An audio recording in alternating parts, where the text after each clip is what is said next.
গঙ্গা ভাঙন যেমন আমাদের এখানে একটা বড় ইস্যু, এটার জন্য আমাদের কেন্দ্রের কাছে লড়াই করার রয়েছে আর কি। লড়াই এই জন্য বললাম কি বিগত 5 বছরে আমি কয়েকবার সংসদে বলেছি এবং কয়েকবার আমি মন্ত্রীর সঙ্গে দেখাও করেছি।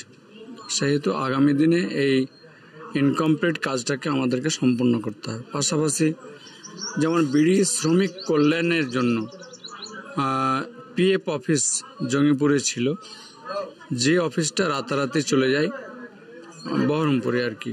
তো এখানে জঙ্গিপুরে থাকলে তারা বেনিফিশিয়ারি গিয়ে কাজটা করে আসতে পারে, আর বহরমপুর যেতে হলে তাদেরকে সঙ্গে একজন লোক নিতে হচ্ছে, তাদের সারাদিনের মজুরিটাও তাদের যাচ্ছে। তো এইসব দিক দিয়ে জঙ্গিপুরে অফিসটা স্থানান্তর হওয়া বা পুনর্বাসন হওয়া দেওয়া আমি ওখানে চাইছি আর কি।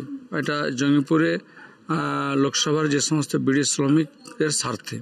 আমি এখন পর্যন্ত কোনো ক্ষোভ প্রকাশ পাইনি, কারণ ক্ষোভ প্রকাশ কি হবে, আমাদের রাজ্য সরকারের মাননীয় মুখ্যমন্ত্রী যেভাবে বাংলার মানুষের কথা ভেবে যে উন্নয়ন হচ্ছে আর কি। আজকে যেখানে যাচ্ছি, যেমন আমাদের খড়গ্রাম অ্যাসেম্বলি বিধায়ক বলছেন যে আমার বিধানসভায় নাই করে আনুমানিক প্রায় 250 কোটি টাকার এই মুহূর্তে কাজ হচ্ছে। পাশে হচ্ছে আমাদের নবগ্রাম, সেখানেও তিনি বলছেন যে না আমাদের এখানে প্রায় বলতে পারে যে 200 কোটি টাকার কাজ হচ্ছে। তো এই যে উন্নয়ন, তো এটা তো মানুষের কল্যাণের জন্য কাজ হচ্ছে। কাজে মানুষের কোনো ক্ষোভ আমি এখন পর্যন্ত আমার সামনে আসেনি আর কি। আর বাকি হলো জেতার বিষয়ে আমি 100% আশাবাদী। জঙ্গিপুর লোকসভায় কোনো গোষ্ঠী কোন্দল নেই, সবাই একই ছাদের নিচে থেকে কাজ করছেন এবং করবেন। দেখুন, তৃণমূল কংগ্রেস আমাদের বাংলায় সবথেকে বড় পরিবার দল বলতে পারা যায়। সেহেতু দেখুন কোনো ইস্যু ভিত্তিক কোনো পয়েন্টের উপরে হয়তো মতপার্থক্য থাকতে পারে, বাট কোনো গোষ্ঠী কোন্দল নেই। আমি জয়ের ব্যাপারে 100% আশাবাদী। যেভাবে মানুষের সঙ্গে গত 5টি বছর যেভাবে আমি সময় দিয়েছি, আমি যেমন সুখে আমি ততটা যাইনি, কিন্তু আপদে বিপদে মানুষের পাশে গিয়ে দাঁড়িয়েছি কাজে। এবং যে উন্নয়ন সাংসদ তহবিল থেকে, তা সম্পূর্ণভাবে বলতে পারা যায় আমি সবটাই পূর্ণভাবে কাজ করতে পেরেছি। কাজে আমি নিশ্চিত মানুষ আবারও আমাকে আগামী 5 বছরের জন্য তিনারা নির্বাচিত করে তিনাদের মানুষের সেবার কাজে আমাকে আবারও নিয়োজিত করবেন, আমি এই বলে আশাবাদী। কিছু বলতে আমি বলতে আমার পার্টি, আমাদের কাছে আমি বলতে ব্যক্তি বলে কিছু হয় না। আমাদের কাছে প্রথমে দেশ, তারপরে দল, তারপরে ব্যক্তি। আর আমাদের দলের সর্বোচ্চ অধিনায়ক আমাদের সকলের নয়নের মনির সম্মানীয় প্রধানমন্ত্রী, ওনার মূল মন্ত্র, ওনার মূল ইস্যুই হচ্ছে উন্নয়ন, সবকা সাথ, সবকা বিকাশ, সবকা বিশ্বাস, সবকা প্রয়াস।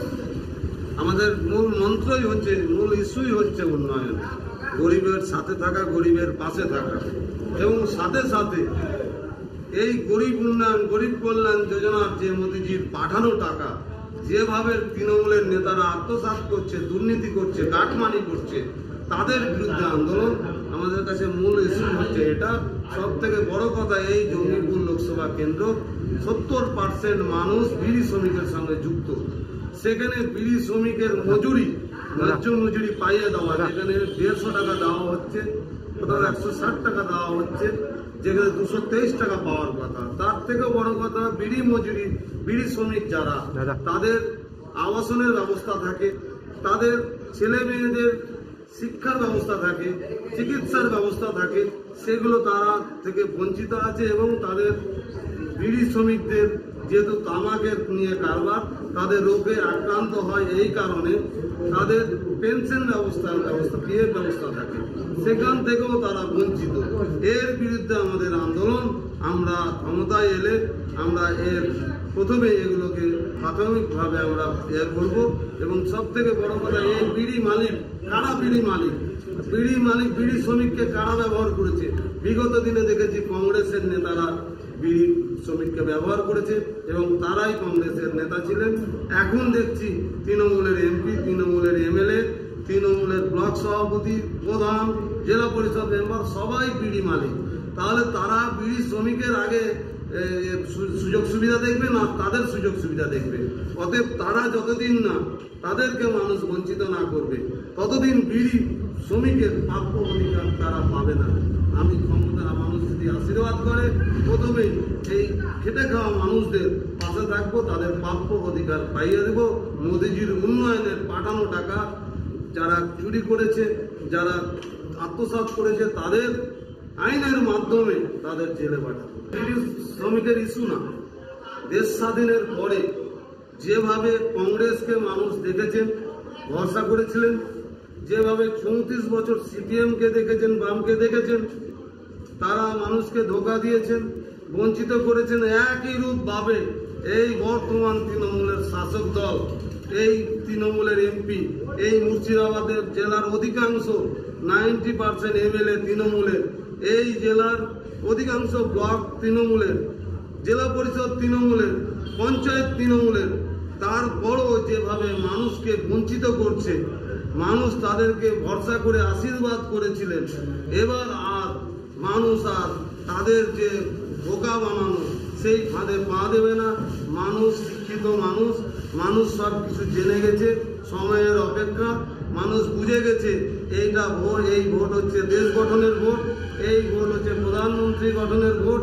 আর এই প্রধানমন্ত্রী গদিতে আমাদের সম্মানীয় মোদিজি তৃতীয়বারের জন্য বসছেন, আপনি বার 400 বার, এটা বলার অপেক্ষা রাখে না। আপনাদের মাধ্যমে ভারতবর্ষের জঙ্গিপুরের মানুষও জেনে গেছে। এবার আমি জয় নিশ্চিত 100%, এটা আমি বলতে পারি। দুহাত তুলে আশীর্বাদ করছেন, পুষ্পবৃষ্টি করছেন, হাত মিলানোর জন্য জড়িয়ে আসছেন, বুকে টেনে ধরছেন, বয়স্করা যেভাবে আশীর্বাদ করছেন, এ নিয়ে 1%ও আমি সন্দেহ প্রকাশ করছি না। আমি 100%, 100% নিশ্চিত আমি জিতব। আর এটার একটাই কারণ, জেতার একটাই কারণ, মানুষ এত আশীর্বাদ করার একটাই কারণ, দেশ স্বাধীনের পরে সিপিএম, কংগ্রেস, তৃণমূলের এই জনসাধারণকে বঞ্চনা করার দায়ে, বঞ্চিত করে রাখার দায়ে এই আশীর্বাদ আমি পাচ্ছি এবং মানুষ আমাকে আশীর্বাদ করবে। গোষ্ঠীদ্বন্দ্ব এখনো পর্যন্ত আমার নাম ঘোষণা হওয়ার পরে কোথাও একটা বিক্ষোভ, কোথাও ফেসবুক, কোথাও বিক্ষোভের কোনো প্রতিক্রিয়া এখনো পর্যন্ত আমরা দেখিনি। আপাতত আমার লোকসভায় কোনো জায়গায় যেভাবে নিচু স্তরের নেতারা উজ্জীবিত হয়ে, যেভাবে ব্লক স্তরের, অঞ্চল স্তরের নেতারা, কার্যকর্তারা যেভাবে আমার সঙ্গে পেরিয়ে তারা এই রোদ দুপুরে এত গরমের মধ্যে যেভাবে জনসম্পর্কে বেরোচ্ছেন, তাতে গোষ্ঠীকন্দল বলে আমি অন্তত আমার চোখে পড়েনি, আমার মাথাতেও আসেনি কোথাও গোষ্ঠীকন্দল। গোষ্ঠীকন্দল তবে আছে, যদি থাকে তৃণমূলের, কারণ প্রচারে বেরোলেই তৃণমূলের নেতারা খলিলুর বাবুকে প্রতিদিন বিক্ষোভ দেখাচ্ছেন, এটা আপনাদের মাধ্যমে আমরা দেখতে পাচ্ছি। 95% মিডিয়া বলে দিচ্ছে কি না 400 পার হয়ে যাচ্ছে। মোদীজি বলেছিলেন 30 বার 400 পার। সাংবাদিক বন্ধুরা যে এক্সিট পোল দিয়েছে তাতে কোথাও 415, কোথাও 411, কোথাও 425, কোথাও 453 আপনারাই দেখিয়েছেন। আমার বলার অপেক্ষা রাখে না, আমাদের ভারতবর্ষের বিজেপি লিডারদের আর বলার অপেক্ষা রাখে না। এটা জনগণ বলতে শুরু করেছে, আপনারাও এক্সিট পোলে দেখিয়েছেন।